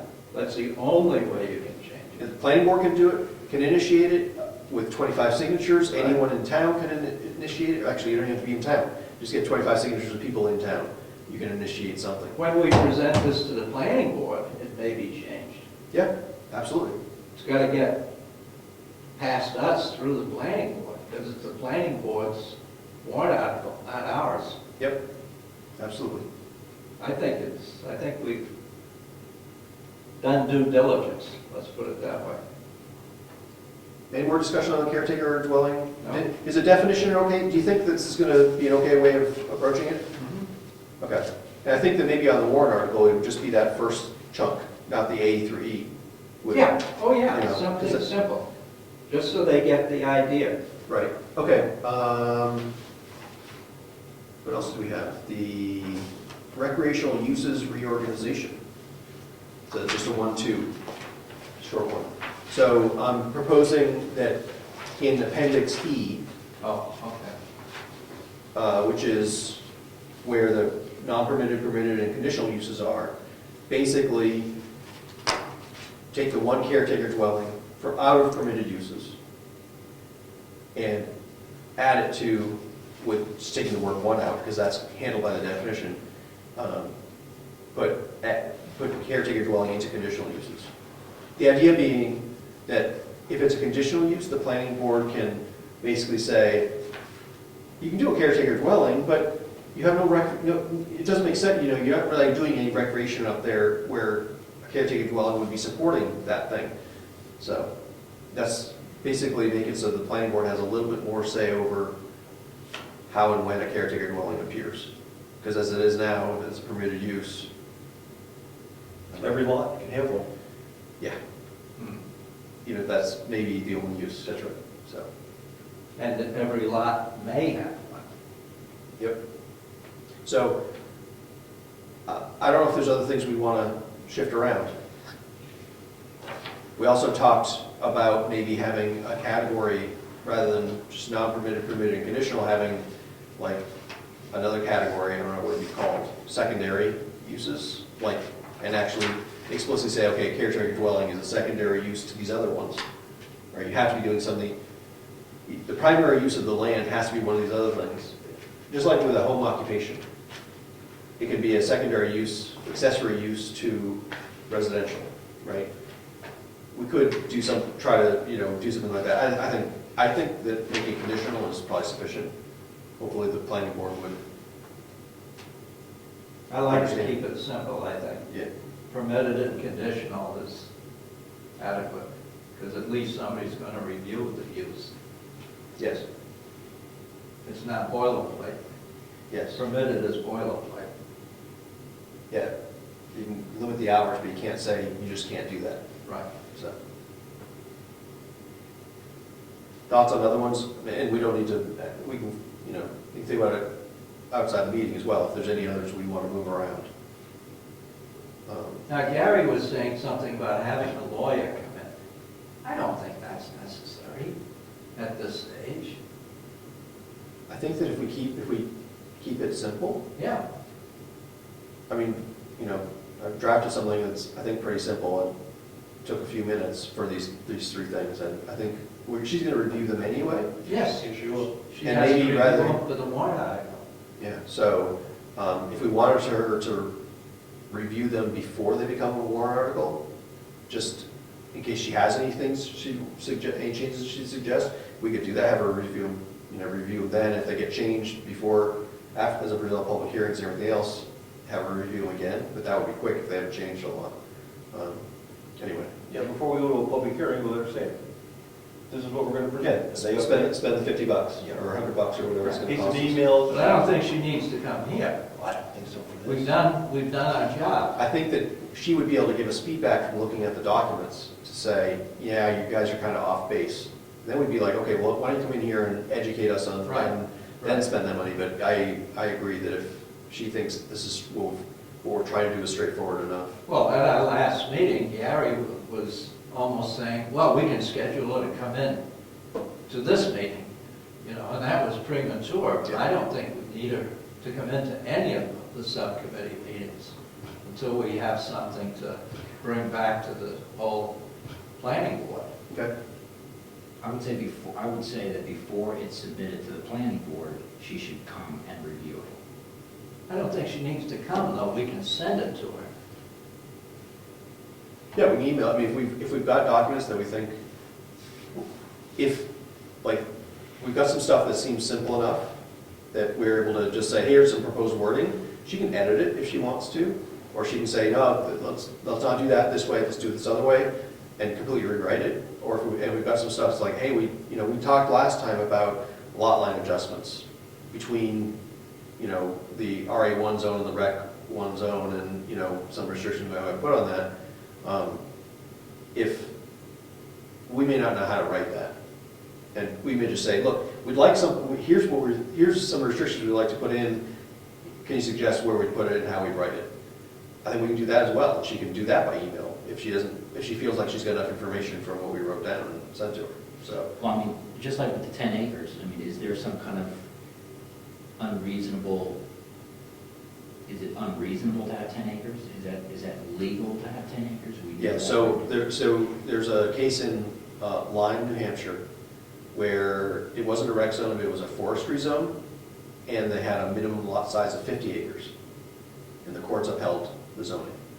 They said the zoning was legal and fair and whatever. Reasonable. yeah. To support the use. Right. That's right. 10 acres is reasonable to support recreation. 50 acres is reasonable to support a woodlot. So if we said 100 or 200 or 300, That might be a stretch. That'd be a tilt. That's gonna probably end up in court. And it's just, because I don't think we need to push it. I don't think we have any indication so far that there's any, that there's enough money in recreation up here that somebody's gonna go through all that effort and cost to subdivide and sue and whatever, but to subdivide into a million pieces, so. Is there anything we should do about lot line adjustment? That's a good question. Or is it buyer beware? I mean, if there is a lot line adjustment and somebody gains 8 acres like Eddie does, is he or anybody else, XYZ owners that do this or abutters that do this, are they aware of the fact that the use follows the land until it's rezoned by them? Not sure what we could do other than when they come in for the lot line adjustment, tell them, just realize that this doesn't become Well, I'm just residential. wondering if this should be included in the, application. in the application or in the description of REC 1 period. Well, that's a good point. How do we define REC 1? That's what you're saying. So, Is there a well, it's not even REC 1, right? Because the owner of Moose Mountain LLC could, we talked about how does he get his separate residential lot. He could do a lot line adjustment with one of the abutters that has road frontage. Getting some RA1 land. Gets 2 acres of RA1 land with 250 feet of road frontage, and he's golden, right? I don't follow it though. You have to build his house on the. On somebody else's property Yeah. by a lot line adjustment, like Dion, for instance. So instead of giving 8.5 acres to Nason, he could have taken 2 acres from Nason. It's for the house. Stick a house there, it's in RE1, Yeah. and, Yes. and he essentially, you know, in fact, he could have traded acreage Right. with somebody, right? He could have given Eddie 8 and taken 2, or vice versa, I mean, you know, or 2 for 2, and But the dwelling still has to be not in RA1 unless it follows these rules. it has to be I'm in sorry. RA1. It has to be in RA1 Yeah. unless the rec rules apply. Right. I think anybody taking land on this frontage in a subdivision or a lot line adjustment, if they want to build something, they're going to have to change the zoning. If they want to build a Unless they house. want a recreational Right, business. unless they want it recreational, right, that's the rub. But I kind of think that should be explained somewhere in the recreation zone write-up in zoning. Because we know I'm just not sure, it, but it's not something that can be read here. you know, there's lots of other laws that can't be read there. I don't know, I mean, at some point, somebody has to, I don't know, I mean, I think we can try to remember to tell them, you know, that, hey, you know, this is still zoned the way it's zoned, and when they come in. for- Well, I mean, I'm just going by the fact that I'm sure Ed Nason is not going to have a recreational activity on those 3 acres. I'm sure he wanted that land for agricultural purposes, I don't know. or to put a dwelling on. And having been a past chairman of the planning board, he should know that the use goes with the land. I would expect he does. I expect he. Well, I would hope so, but why would he want that? Why would he want that restriction on himself? Well, you know what, he probably knows that the code enforcement officer is unlikely to come after him if he raises cows on the 8 acres, right? I don't know. And I'm not gonna go after him. If I see his sow out there, brood sow out there grazing and digging up stumps, I'm not gonna go after him. Yeah, I mean, I don't know, I mean, I think that, anyway, I don't want to speculate, but on what he knows or doesn't know, but it is buyer beware, right? I mean, you gotta know what the law is, and you'll be reminded of it if you I'll stray give too you a far. good example. Have you got a minute? Yep, This is a jewel. Up at Bretton Woods in our Forest Cottages condo association, okay? We have a series of roads, just like you were saying, going up a mountainside, okay? And these were built in 1985. One of the new members on our board sent an email around to everybody, and he says, just a few weeks ago, he says, across the street from me, there's some trees that have grown up, and I can't see Mount Washington as clearly as I used to. Can we have our landscaping contractor come in and remove 5 trees? We're all looking at each other by email. We're passing emails back and forth, and we're saying, whoa, wait a minute. We don't remove trees to increase views. We remove trees if they blow down and they are going to damage something, or they're dead and they're going to fall down and damage one of the units. And he comes back and says, oh, well, when I brought this property, I had an addendum to my registered document, what do you call it? Deed that guarantees me a view of Mount Washington. And we said, oh, send us a copy. He did. He paid $12,200 for this addendum to his deed, which reads, the seller guarantees to the buyer in perpetuity the same view of Mount Washington in the future that you have today. Thank you very much. Make the check out to. I wrote back and said, I got a bridge I want to start. Yeah, that's what I mean. Make the check. I said, Warren, Wow. you have, the trees are common property. No one could sell you the right to remove trees or to trim trees to guarantee you anything. Oh, so this is an association. Oh, yeah. Okay, so he, Oh, yeah. So And that- he knows that. I mean, he's in charge of something, you know? Why would anybody be that naive to think that somebody could guarantee something like that to you? I don't know.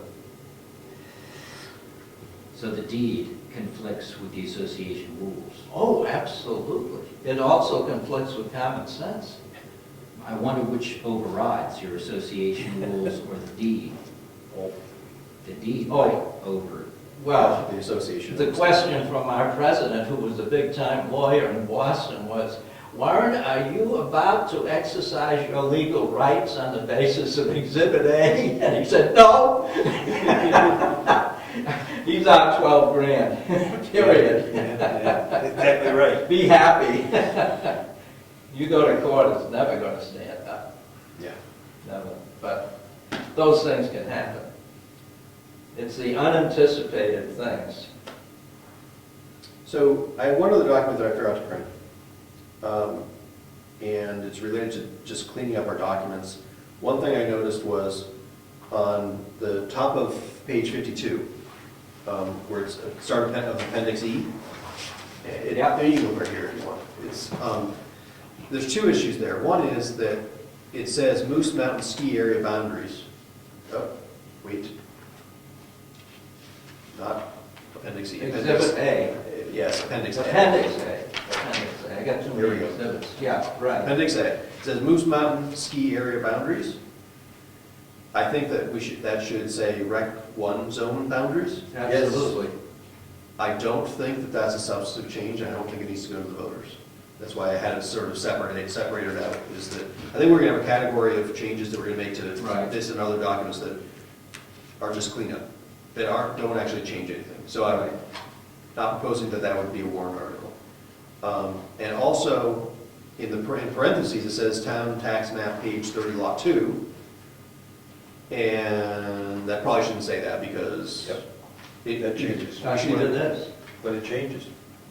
Well, yeah, it's in the face of lot line adjustments, subdivision, and everything else, right? 10 years from now, there could be 12 lots up there, for all we know, right? And it's not gonna be page 30 lot 2, right? That's right. So, I think that maybe we either remove it, just remove the stuff in parentheses, or change it. How do we define it? Is Well, this- it's defined is this here. Is this accurate? I'd be willing to bet that this text is exactly what's on the deed that Ed found for map 30, map 30, lot 2, right? I'd be willing to bet somebody cut and pasted that. Almost looks like it. Nope, not quite. Well, that's my only question, right? Is that?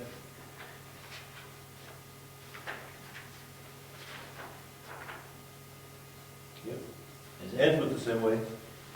Beginning, well, that's my only concern, because once we make, yep, looks like the same measurements, I saw that number in there.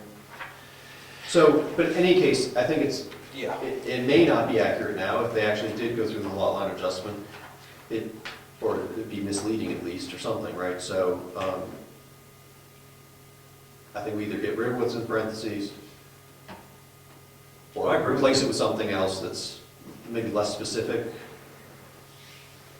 Well, we said we were gonna have to go back in here and change and make it consistent through the whole. Right. Yeah. Which is why Yeah. I found one. REC one, right. Right, I found 2 issues there, but, I mean, I think there's others, and, Yeah, it's a whole bunch of them. Want me to take that as a project, go through the whole thing? I thought somebody was gonna do that, but. Yeah, I mean, some areas it just says recreational area, Right. so, and even on the same page it calls it, there's 2 different things. I guess the other question is, do we want to leave this total description in there? I think we have to. Since it would be subject to change. We have to define it Well, I somehow. think that if somebody, did a warrant article to. It's still valid until it's taken out. Any land is taken out of that. Right, This right, is still right, valid right, until it's rezoned. Right, or add to it, and I think what you would see is That's a right. description of this land, so you'd see exactly what's here now, except for except for this right. description, right? And right. so, I think, or in addition, if you added, somebody added, did a lot of adjustment, add more space to it. So we'll leave it the way it is for now. So much right. Yeah, yeah. Hope it's right. We need a definition, that's the best we have. I think this is gotta go. It's always been there, always been there. That's like the boilerplate. What about adding a map? Hmm? What about adding a map? We do have a map. That's page 51 of 54. I don't know if the map is right, but Oh, Oh, yeah, well, that's I don't think the map a is right. useless map. yeah, That was for workforce housing, it had nothing to do with yeah. it. it's hard But it to does see. show it does show rec. Oh, yeah, But right. I'm not sure if the rec, I don't think the rec one, that looks like a different shape than this map. It's slightly different, it doesn't have the ear over there. And the top of it is, I don't know, completely different shape as well. I think this map is, We couldn't put that here. This does have the ear in there, but I think that's accurate. This was done by SRPC.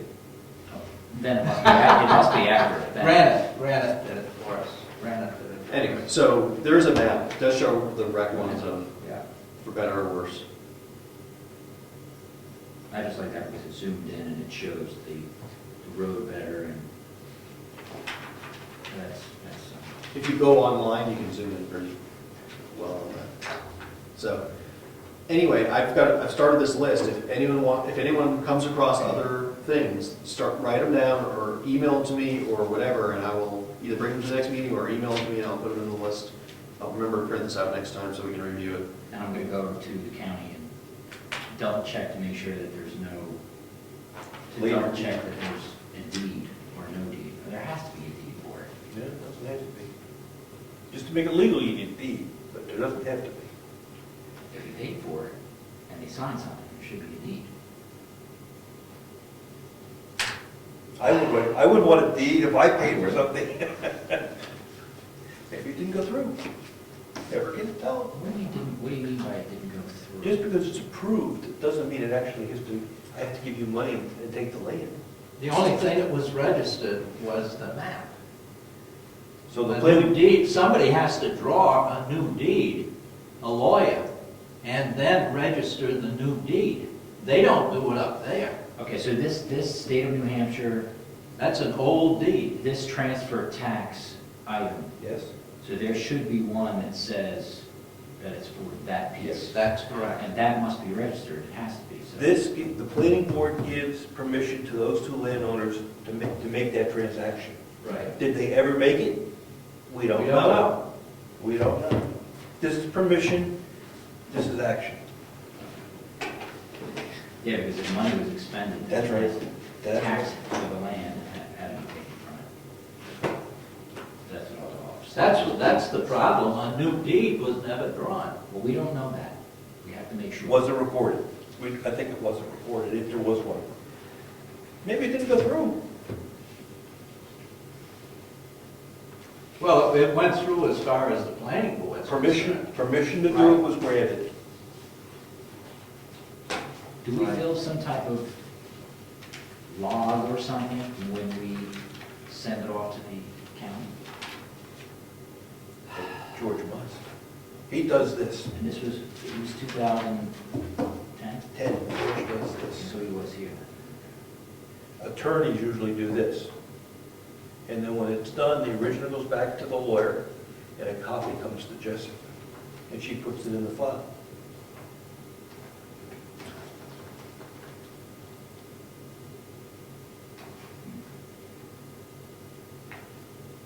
Some of our deeds have been mailed to Bartlett.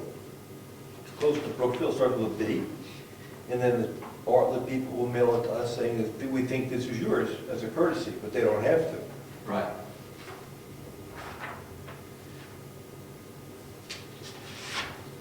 So what's next? Gary said he was having another planning board meeting this month. I'm sorry. I'm So, sorry. is it fair to say that we had a consensus that we're not ready to meet with an attorney? Oh, yeah. Yeah, I don't see why we would anyway. But I'd rather use email to review the document. Because I hate to get to the end and Yes. have a review and then you find out, well, you guys told us this, if you told me before, then you wouldn't have led yourself in that direction. Plus the $50 for a read and say it's okay. See, I will say, if you can convey the intent to the attorney, she can do the wordsmithing for you. The biggest problem is the consensus on what you want to have done. Yeah, like if we wanted, in the meeting minutes that we reviewed, there were some items on lot line adjustment that, I'm not sure how to draft that into some language. It's like, we may want to send that off to her as part of this and say, hey, are we totally off base? Can we put these kind of restrictions how would we do it? Here's our intent, help us. Yep. Okay, next meeting schedule. Well, first of all, does everyone feel like they've got something to do before the next meeting? You're gonna go to county and not find anything. Well, maybe, yeah. You're gonna talk to Jessica and Eddie. But that doesn't have any bearing on this. Right. And I'm gonna review the zoning. So if you get ambitious, I think that there's probably, one of the things we haven't really, maybe Gary's supposed to do it, but we have to look at subdivision regs, Yeah. I think, as well. Or we have an opportunity to look at subdivision regs and see if there's any changes we want to make to that to support subdivision in Rec 1. I don't know if anyone wants to. I'll take a look at it. I don't know what to look for. Yeah. Something that's Well, I mean, no applicability? I don't know, or maybe having some places where we'd want to add notes that say, note in Rec 1, blah, blah, blah, or Oh, something like that. okay. I don't know, Yeah, I don't know, because I'm not sure. to support our intent. Right. And those don't have to go to the voters, so we don't have to do that That's right. with a deadline, so. Anyway, next meeting, you guys want to try again for a week from now? Why? I think we're ready to meet with Gary and the rest of the board. Well, we don't, okay, are we? Are you happy with what, we're going to go with a report on that there may not have been a lot line adjustment, or you'll find out the details. But it doesn't have any bearing on it. No, it has no bearing on what we want, our job. That's right.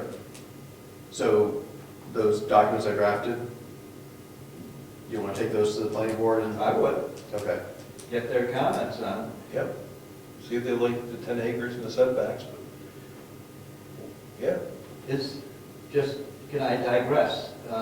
Is it next Thursday that there's a cemetery meeting? Yes. Cemetery. Okay. Good call. Huh?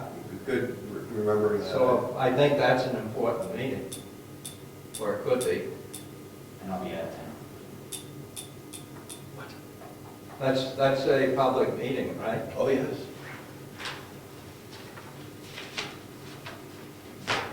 Very disappointed. Well, hey, listen, To leave the camera? I made the offer. you have to run it. Not that one. It's that little one. You've got to try finding a place where you can just park that. So someone here can park it, turn it on, and pick it up at the end of the night. Although we don't want it to walk. So you want it close where we can watch it. People watch this at home. I know they do.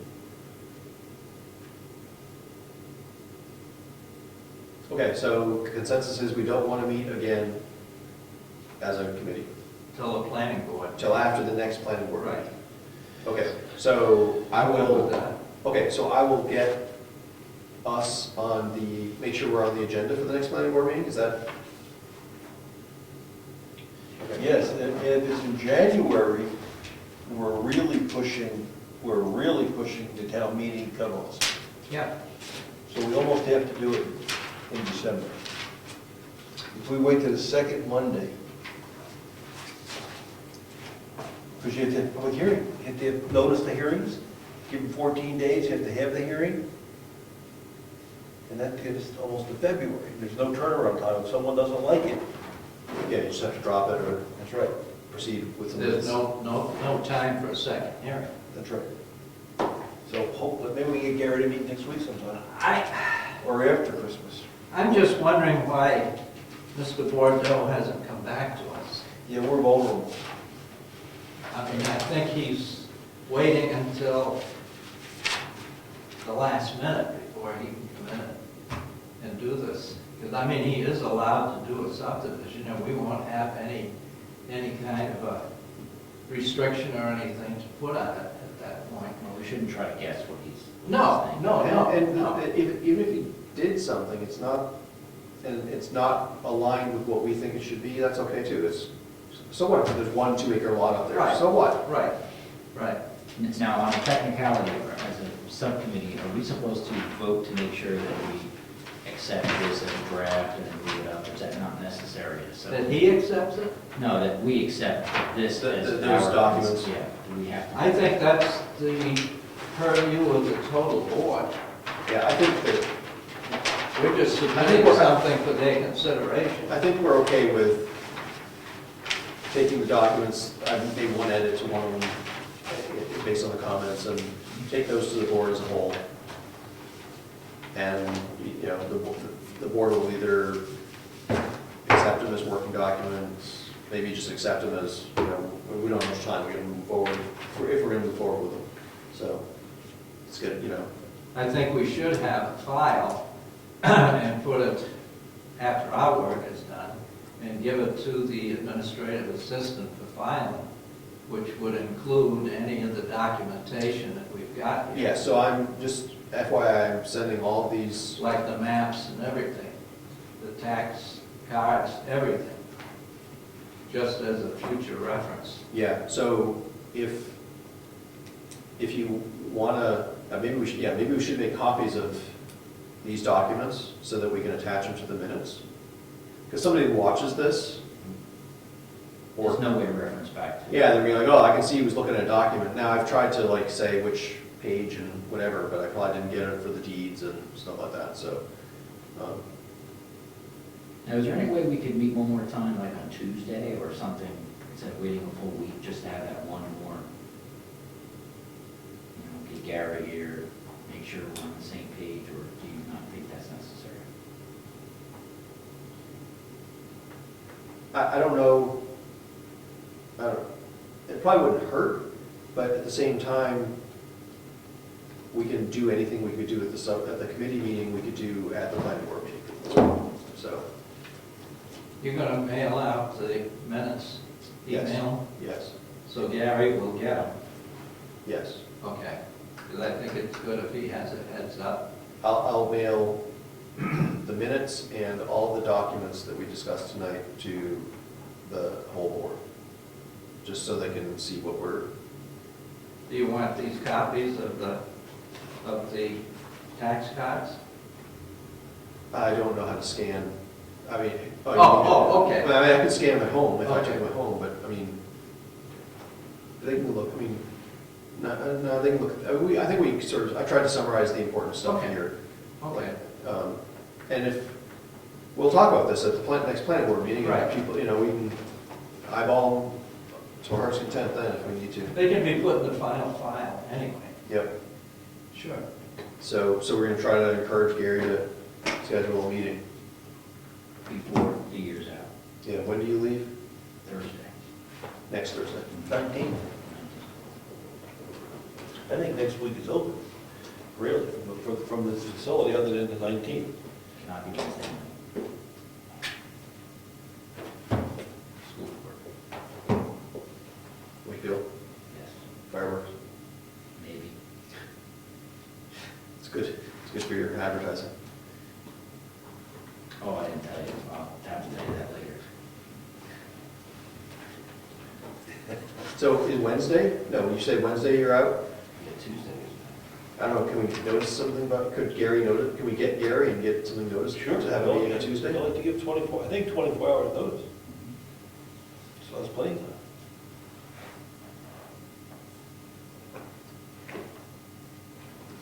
Or Monday. I think Monday's open here also. Schedule, well, I look at the town Goes to calendar. the town I council. can look at the town calendar, can't I? Yes, you can. I'm not used to this technology, that's the issue.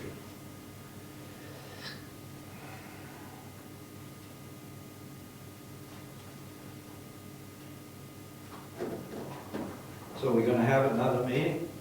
Is that what you're saying? I think we're trying to figure out when we want the planning board as a whole to schedule a meeting, right? 18th, next week is the road committee, Oh, I see what you're saying. and then 19 is. Just so we're not into January. So Monday or Tuesday be fine, from the town calendar perspective. I'm sorry, when's the road committee? Thursday. And so- Wednesday. Wednesday's road committee, Thursday is the cemetery trustees. So the 16th and 17th, which is Monday and Tuesday are open. Yes, based on the calendar, yes.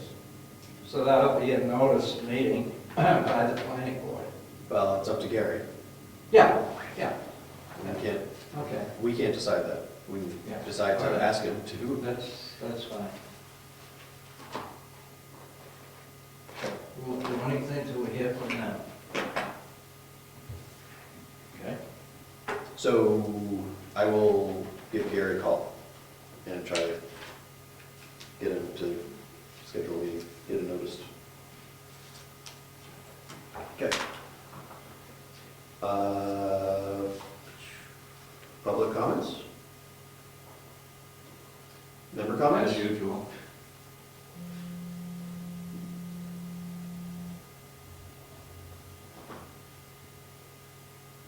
About that time. Wake me up. It's my wife. Actually, she's reminding me I gotta get going. No member comments. Should we adjourn? So move. Okay, so it's 8:26. Hold on a second. Okay, I get a bug out of here. Yep, we'll look it up. Thank you, guys. Thank you.